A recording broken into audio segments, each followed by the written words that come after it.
continue to serve our country. Today, we stand among monuments symbolizing the willingness of Texas A&M's men and women to answer our nation's call. In war and peace, cadets and former students have fulfilled their citizen soldier role in service to the state and nation. 22 years after its founding, Aggies were among the first to answer the call to duty. By some estimates, just over 100 students, former students, faculty, and staff answered the call and fought in the Spanish-American War. In 2 world wars, over 22,000 Aggies stepped forward. Since that time, many thousand more have served in places named Korea, Vietnam, Kuwait, Afghanistan, and Iraq. Today is not just about Aggie veterans, though. It's about all veterans.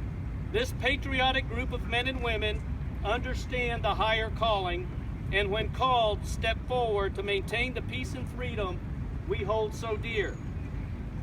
Veterans exemplify our 35th President, John F. Kennedy's words when he challenged all Americans to ask not what your country can do for you, ask what you can do for your country. Our country is not defined by a geographic boundary, a designated area of land made up of mountains, rivers, and woods. It is much more than that.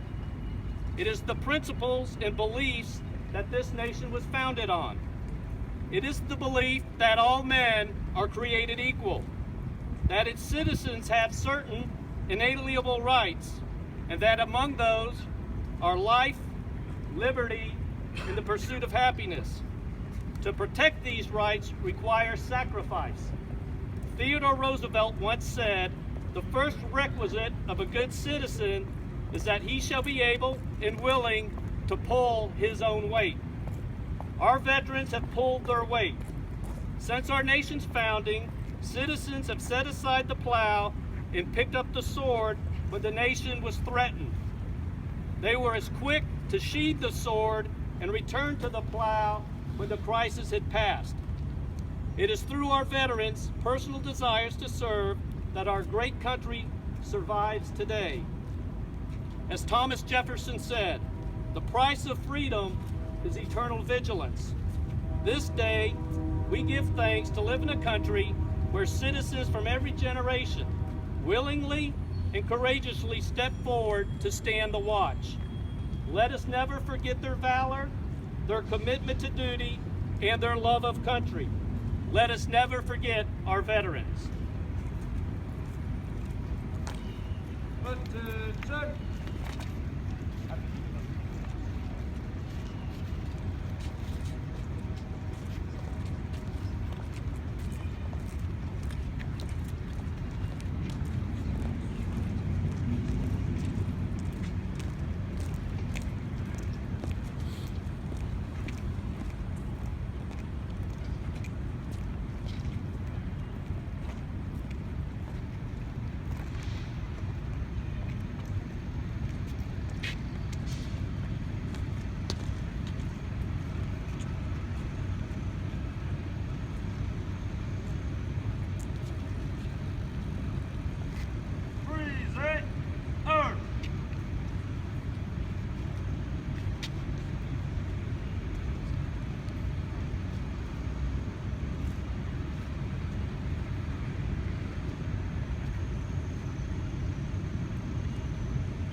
gentlemen, this concludes the ceremony. Thank you for coming this morning.